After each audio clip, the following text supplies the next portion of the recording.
watching Express News. I'm Prasar Bharati, and in this edition, we give you top 100 news of the day. So let's get started. India hosts the AI Impact Summit in New Delhi from Monday. Prime Minister Narendra Modi. The India AI Impact Expo in a short while. The 5-day expo serves as national demonstration of artificial intelligence in action.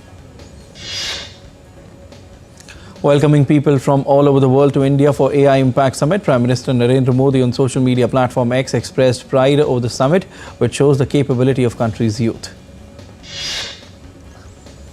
PM highlighted the transformative role of AI across diverse sectors and expressed confidence that the deliberations at the summit will enrich global discourse on innovation, collaboration and responsible use of AI.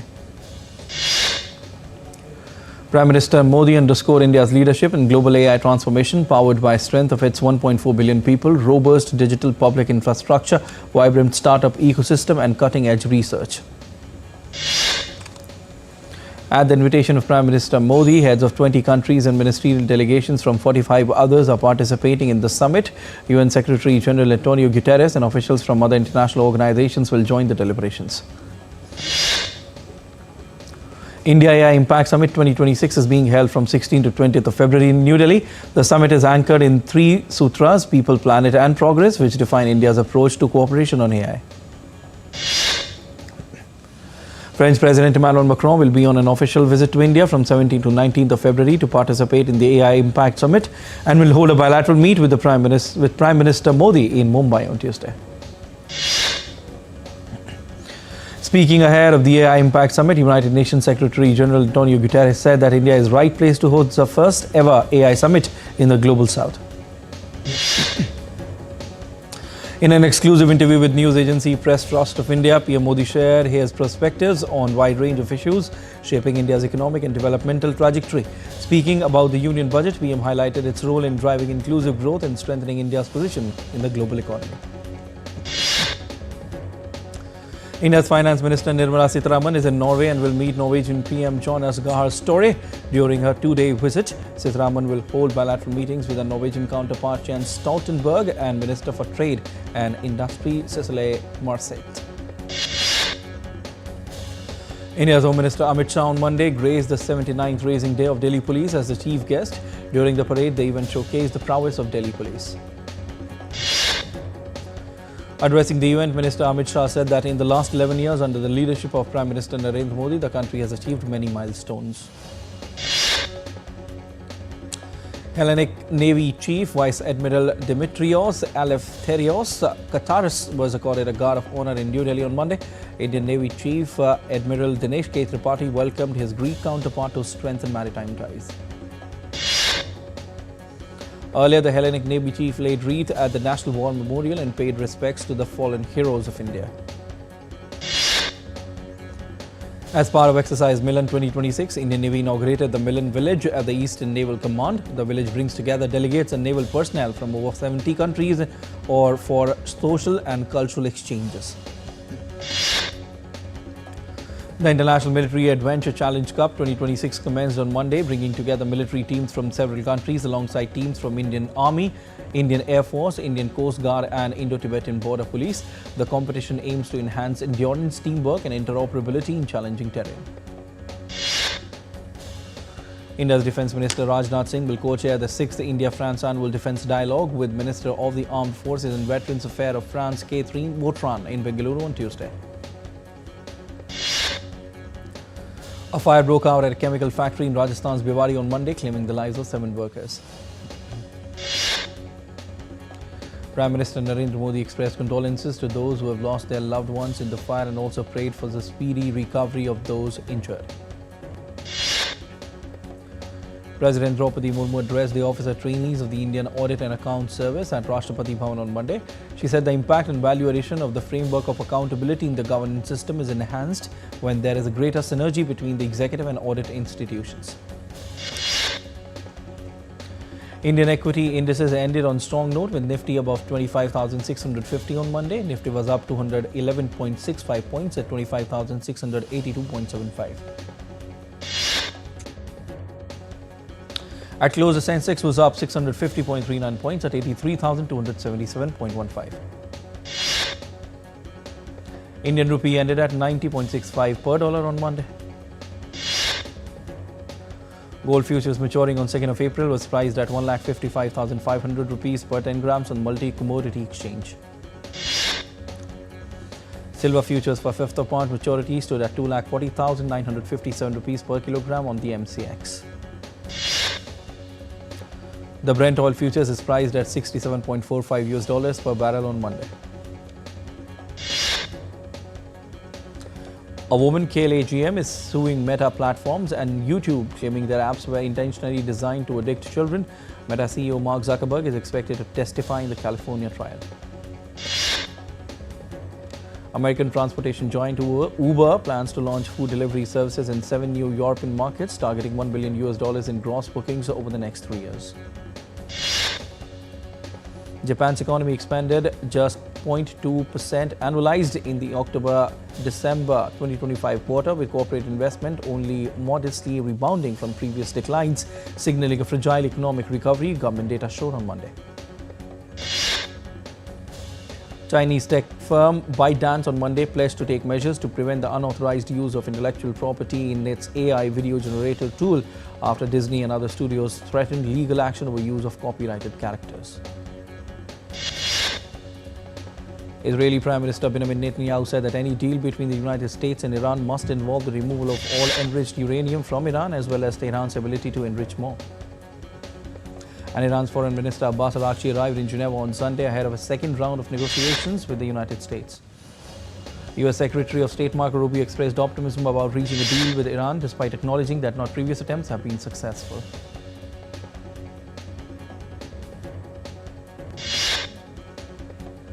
The US military is preparing for the possibility of sustained week-long operations against Iran. Trump has ordered a second aircraft carrier to the West Asia to increase pressure on Tehran. US President Donald Trump said that the Board of Peace member states will announce a pledge of more than $5 billion for reconstruction and humanitarian efforts in Gaza at an upcoming meeting on Thursday. The US President said the first official meeting of the group will take place at the Donald J. Trump Institute of Peace with delegations from more than 20 countries. Talks between Russia, Ukraine and the United States on ending the conflict will be held in Geneva on Tuesday and Wednesday. Russia's defense ministry claimed that its troops have taken the village of Tvitskove in Ukraine's southeastern Zaporizhzhia region. US Secretary of State Marco Rubio met Hungarian Prime Minister Viktor Orban on Monday. Rubio vowed to deepen cooperation with Central Europe as he visits Slovakia and Hungary. Rubio also met with Hungary's Foreign Minister Peter Szijjártó on Monday as he begins his Budapest trip. The US Departments of Energy and Defense on Sunday for the first time transported a small nuclear reactor on cargo plane from California to Utah to demonstrate the potential to quickly deploy nuclear power for military and civilian use. British Prime Minister Keir Starmer will seek broader powers to regulate internet access, which he said was needed to protect children from fast-changing digital risks. Naveed Akram, accused in Bondi Beach mass shooting, appeared in Australian court via video link for the first time on Monday. Akram faces 59 charges over intent to murder and a terror offence. Voters in Hungary will head to polls on 12th of April 2026 in a high-stakes parliamentary election that could reshape the country's political future. Protesters gathered in Paris calling for justice for an activist who died from injuries sustained during a beating in Lyon. In the central Serbian city of Kragujevac, thousands of anti-government protesters continued protests that began after last year's deadly railway station canopy collapse in Novi Sad. The chair of the African Union Commission, Yusuf, has called on the world's biggest industries to help African countries strengthen their plans to adapt to climate change. Kenya's international airports on Monday experienced flight delays due to a labor dispute between the Aviation Workers Union and the Kenya Civil Aviation Authority, affecting certain departures and arrivals. Dhaka is set to witness a major political moment on Tuesday as Bangladesh Nationalist Party Chairman Tariq Rahman is sworn in as the next Prime Minister of Bangladesh, marking the formal return of the BNP to power. Speaker of India's lower house of parliament, Om Birla, will represent the government of India at the swearing-in ceremony of Tariq Rahman in Dhaka on Tuesday.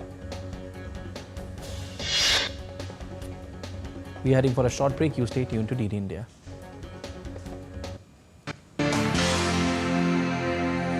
Can the US launch a bombing campaign against Iran? The Philippines vessel suffered structural damage. The saga of child sexual abuse is the United States China's debt trap strategy. Truth is stranger than fiction. But sometimes hard to uncover.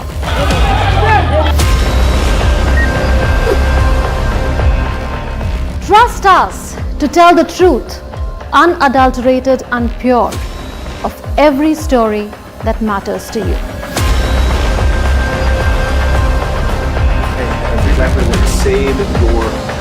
You read between the lines, cut the clutter, and connect the dots to get you the full picture. Watch Connecting the Dots at these times with me, only on DD India.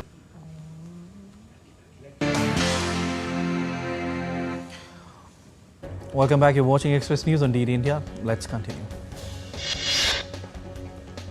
Fresh snowfall blanketed the peaks of Balesa and the Gandojai area in Jammu and Kashmir's Doda, delighting locals and attracting tourists.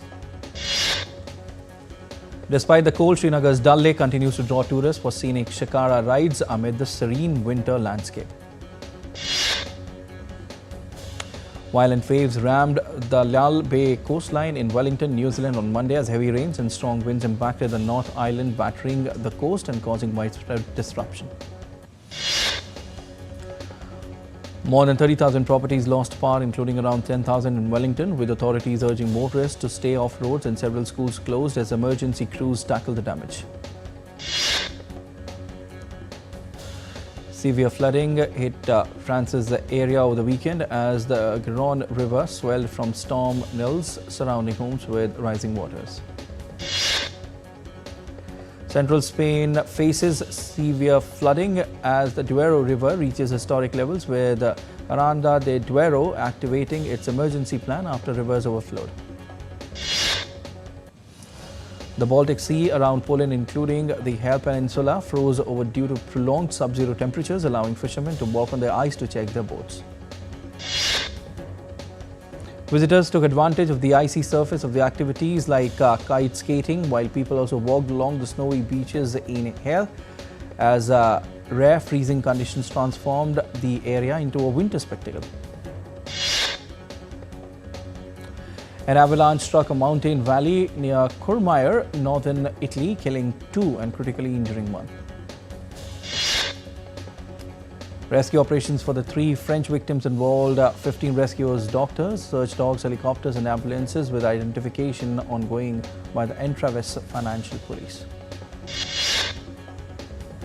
Agartala, the capital of Tripura in northeast India, is hosting Adi Mahotsav, an 8-day festival aimed at promoting tribal entrepreneurship and preserving traditional handicrafts of indigenous communities.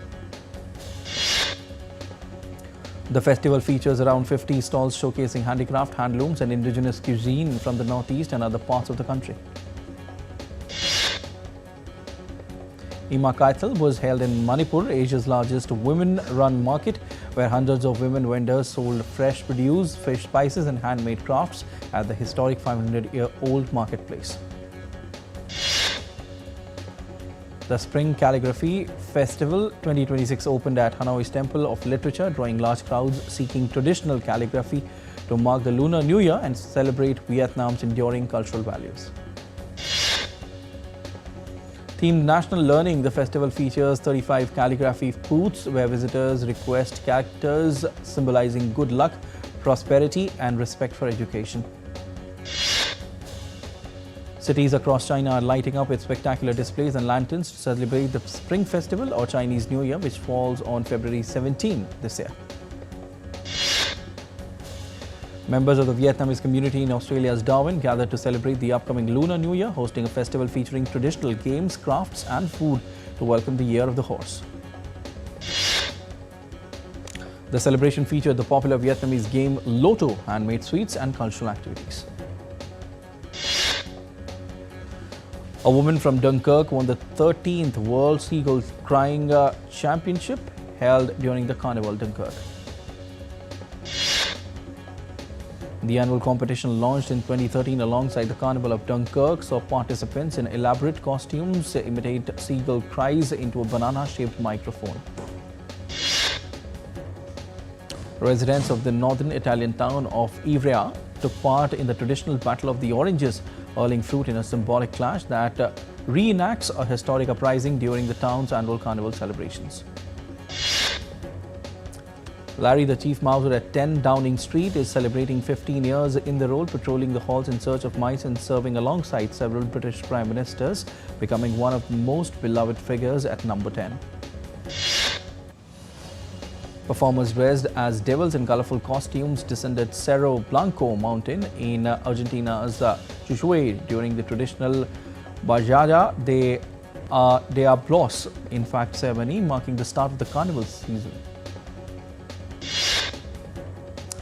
The ritual features Diablitos making their way down the mountain and offering tributes to Pachamama, or Mother Earth, symbolizing fertility and a bountiful harvest, and draws thousands of tourists each year. Thousands of revelers gathered in Sao Paulo for Carnival Street block parties, with mega blockos drawing large crowds to the Ibirapuera region. American rapper and songwriter Kanye West, now known as Ye, is set to perform for the first time in India on March 29 at the Jawaharlal Nehru Stadium in Delhi. Telugu superstar Mahesh Babu unveiled the teaser of World of Nagabandham, a visually grand, dialogue-free spectacle that fuses Indian mythology with historical action, set for release in summer 2026. The Indian Army released Bhairav, a short film voiced by Bollywood megastar Amitabh Bachchan. It highlights the Bhairav battalion's role in protecting national security. Indian filmmaker Sanjay Leela Bhansali and Ketan Mehta announced Jai Somnath, a historical drama on the attack on Somnath Temple. The film is set for a worldwide release in 2027. The makers of Saraswati, marking Indian actress Varalakshmi Sarath Kumar's directorial debut, have unveiled the first look of Indian actor Prakash Raj as lawyer Ramanujan. Finnish director Hanna Bergholm premiered her horror film Nightborn at the 76th Berlin International Film Festival. The film explores parenthood and maternal taboos in Finland's forests. Belgian film Dust, directed by Anka Blonda, premiered at the Berlin Film Festival and follows two tech entrepreneurs facing the collapse of their empire. It is competing at this year's Berlinale for the Golden Bear Prize. German actor and Berlinale Silver Bear 2006 winner Sandra Hüller returned to the 76th Berlin Film Festival with Rose, a black and white film about a woman living as a man in 17th century Germany. The 41st Independent Spirit Awards were held at the Hollywood Palladium in Tinseltown to honor independent filmmakers. The official trailer for the Hollywood romance series Bridgerton Season 4 Part 2 has been unveiled, with the final 4 episodes set to premiere on February 26th on an OTT platform. India outclassed arch rivals Pakistan by 61 runs in a high-voltage T20 World Cup Group A clash in Colombo. The match turned into a one-sided affair as the defending champions produced a complete performance to storm into the Super 8 stage of the T20 World Cup. Ishan Kishan top scored for India with 77 runs and was named the player of the match. Indian cricket team fans celebrated the emphatic victory. Fans from across the country danced and shouted slogans with joy after the win. Star batter Steve Smith has been added to the Australian squad for the T20 World Cup ahead of their all-important clash against Sri Lanka. Co-host Sri Lanka will take on a depleted Australia in a crucial game as both sides look to tighten their grip on the Super 8 spot. New Zealand women's team all-rounder Amelia Kerr has been appointed the captain for all formats, taking over from veteran Sophie Devine. India endured a 4-2 defeat against Argentina in the last match of the Rourkela leg of the FIH Men's Pro League. Australia's Alex de Minaur eased past top seed Felix Auger-Aliassime to clinch his first indoor title at the Rotterdam Open. Ben Shelton fought back from a set down to beat Taylor Fritz, claiming his fourth career ATP title at the Dallas Open. Norway's Magnus Carlsen added another crown to his collection by becoming the first FIDE freestyle chess world champion. Former French soccer star David unveiled the FIFA World Cup 2026 trophy in Bogota as the trophy continued its world tour. USA stars clinched this year's NBA All-Star game in Los Angeles, while Anthony Edwards was named Most Valuable Player. In men's ice hockey at Winter Olympics, United States beat Germany 5-1, finishing second best to Canada. Meanwhile, Denmark earned their first win of the tournament by securing 4-2 win against Latvia. That's it in this edition of Express News. News and updates will continue on DD India. Don't go anywhere. Stay tuned.